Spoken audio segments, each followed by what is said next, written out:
Hey, Shalom. Double honor to the apostles of great millstone. Honor to you brothers that be pushing the truth and sincerity. And all praises unto Yahweh Shem Shai.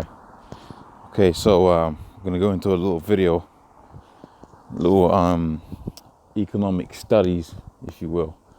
And I've done videos like this in the past. And brothers have done videos recently and in the past on similar topics, going into the similar stuff. And it's good to get into the economics. You really do find out how much of these devils, how much they use the economy as a means to enslave the masses. Okay, I believe it's one of the Rothschilds that had said, "Don't give me political control" or something like that, but the rather give me the control of the money. Because at the end of the day, people are always gonna use money. Okay, now you had different forms of systems before, the barter system, okay, gold, silver systems, and when you had the inception of the American dollar, you had a gold reserve, or more gold-backed currency in the dollar. What they quickly realized is people, as long as they can do the trades and get their goodies, their day-to-day goodies, they're pretty much fickle. They'll go for anything. So they replaced the gold-backed system what you have right now, which is currency. And the elder Yashar Wamba did a video going into how an aspect of that currency, how it's used in terms of fractional reserve banking. So you make a bank deposit. Well, they're only liable to keep a certain percentage of that bank deposit as security. The rest is then given away as under the guise of fractional reserve banking, which is total wickedness. Okay, that's totally wicked. But as a result, you got it to where a lot of these people are in a huge amount of debt, because what do? Once you have that fractional reserve banking, well, the fraction that's kept, well, that's kept in store. But the rest is invested, and it's invested in terms of loans. Okay, so you got it to where these near to zero central bank loan numbers allow it for people to what? To borrow money. Because there's a thing in business. You gotta have money to make money. Okay, so how do these people get money? Well, they gotta loan and borrow money, innit? And that's how a lot of these people get into debt. Okay, so this is from Zero Hedge. It says, how the elite dominate the world, part 1. Okay, debt as a tool of enslavement. And I like that, because we've been saying these kind of things for a long time. That goes to show you that Isaiah the 47th chapter is in full effect, where with the scripture says, how the nakedness of Babylon, and we know Babylon through the book of Psalms. Okay, the modern day Babylon is Edom, which is America. Okay, and that's the whore that's spoken about also within the book of Revelations, the 17th chapter, how that this whore was going to sit up on top of the beast, which is NATO, okay, and they was going to devour the earth. And one of the major teeth that they use in devouring the earth is this money system, man. Okay, so it says throughout human history, those in the ruling class have found various ways to force those underneath them to work for their economic benefit. Okay, but nowadays, an age, we're willingly enslaving ourselves. Why? Because you want to buy a house or some shit like that, or you want to start up a business, you're gonna have to borrow some money to do that. That's just a fact. Okay, so you might put out down a down payment, but more cases than others, you're putting down a down payment to get into some more debt. Now, how crazy is that? And the craziest thing about that, the down payment's probably going to cover the whole intrinsic value of that property. But you got to pay more money than the bricks and mortar is worth to survive. Okay, to put a roof over your head. Okay, that's why it's called a death note, a mortgage. So it says, but in our days, we are willingly enslaving ourselves. It says the borrower is servant to the lender, and that's in the scriptures too, because you're subject to making those payments back. All right. It says more debt in our world. Right. It says there has never been more debt in our world than there is right now. Okay. According to the Institute of International Finance, global debt has hit $217 trillion mark. Although other estimates would put the number far higher. And of course, everyone knows our planet is drowning in debt. Okay, so if you take America as a microcosm of this particular issue, then what you quickly realize is the national debt with America in question as a microcosm is far greater than the GDP.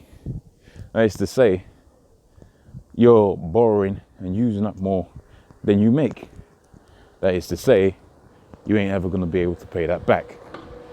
Or to put it more in elaborate terms, as the title of this, excuse me, I'm walking so the screen flips a little bit. But as the title of this video suggests, okay, how the elites use debt as a tool of enslavement. Because you're subject to those payments and you never pay those payments back, you're a slave to the system, but ultimately slave to the elite banking families. All right, so let's carry on with this. It says, this goes, of course, everyone knows that our planet is drowning in debt. But most people never stop to consider that who owns all of that debt. And that's the important thing, because they've just mentioned to you a quote right out of the Bible, okay, in that the borrower is subject to the lender, the servant to the lender is a slave to the lender. All right, that's a right direct quote from scriptures. And what they're saying there is an important question. In that, if you got all of this debt floating around, 217 trillion, America's across microcosm with higher debt than it's got a higher GDP, so you can't pay it back. All right, even if even if all your income went to taxes, you still won't pay it back. That's what GDP means. That's what a higher debt than GDP means. Okay, but the most important question is, who owns this debt? And that's what these geezers is getting into. It says this. Let's carry on here. It says, what we got here? It says,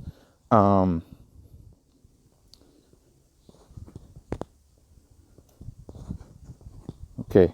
So it says this unprecedented debt bubble, okay, represents the greatest transfer of wealth in human history.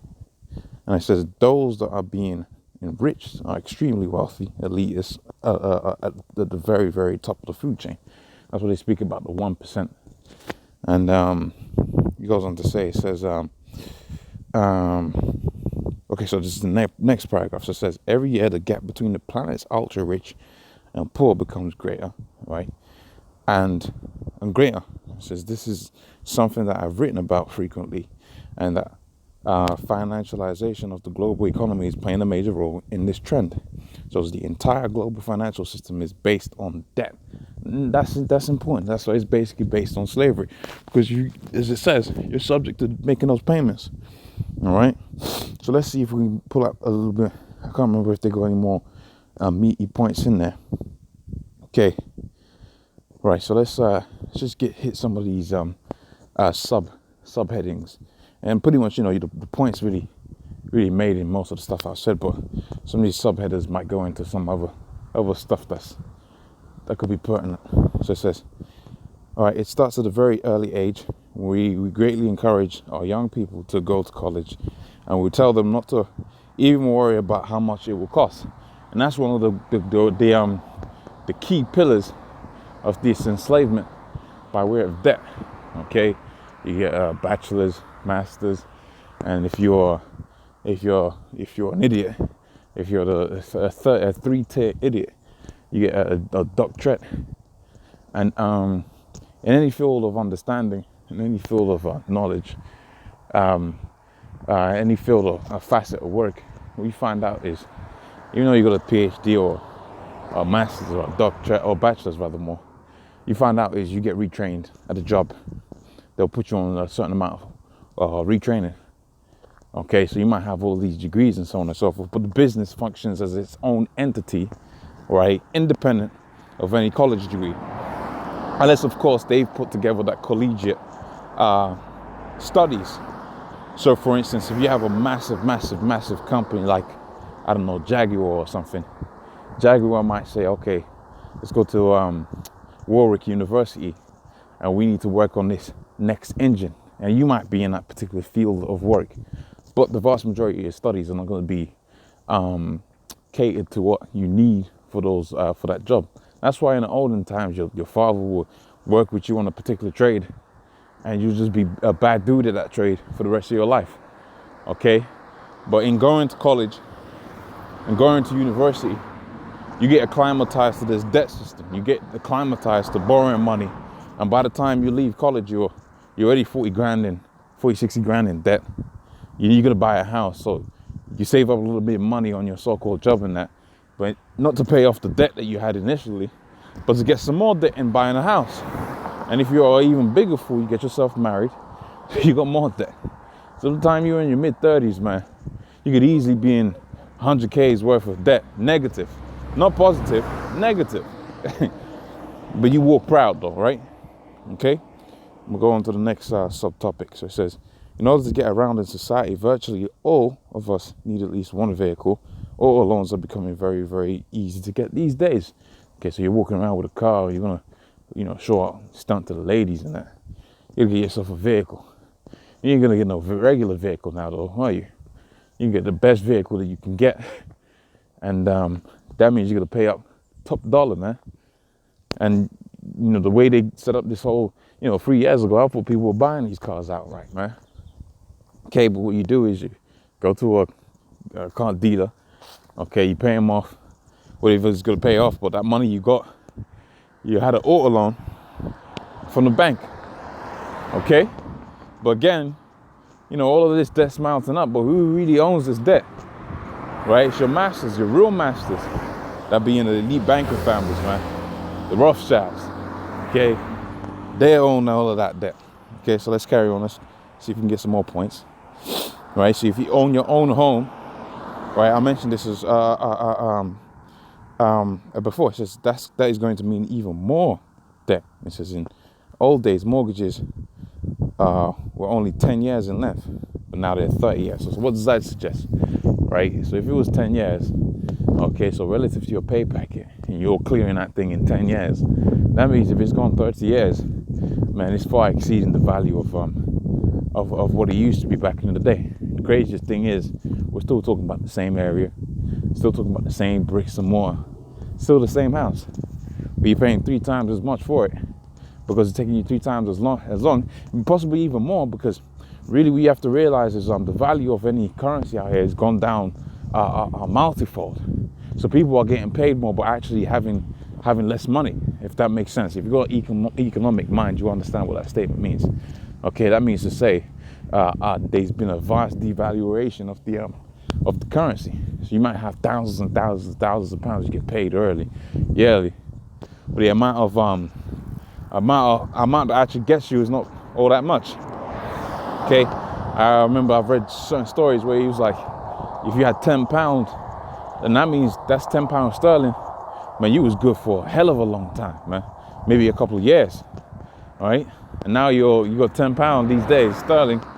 You might not even make it to the end of lunch, man. All right, especially out there in London. God damn. Okay, so let's carry on. It says credit cards, debt is even more insidious. Now this credit card thing, that's like the greatest demon ever, because that changes how your psychology, how your mind works in terms of how you access money. Okay, so now you don't access money by way of saving or waiting for a paycheck. You just you spend inconspicuously. Okay, you just spend what you want to spend, because why? Because you get a credit card, you can pay it off later. So that changes your whole psychology of your mind. If you ever get to meet someone who's been in credit card debt, man, they'll tell you the same thing. That credit card is like the devil on a piece of plastic. And that's because he is the devil on a piece of plastic. And they took your soul, but you thought you had to sign a waiver, but you had to sign a contract to sell yourself. No, it was easier than that. See, the devil done worked out how to get your soul. He done worked out how to make you, he's a perpetual worker. He's a perpetual slave. He gave you the goodies. You didn't consider the ultimate end of it, okay, which was a lifetime's worth of debt. And now you're stuck in a system, right? A pit, okay, right? An enslavement, right? Working to pay that debt off. You're a slave, okay? So let's see if there are any more points on here. I'll call it quits in a second, right? As borrowers, we are servants of the lenders.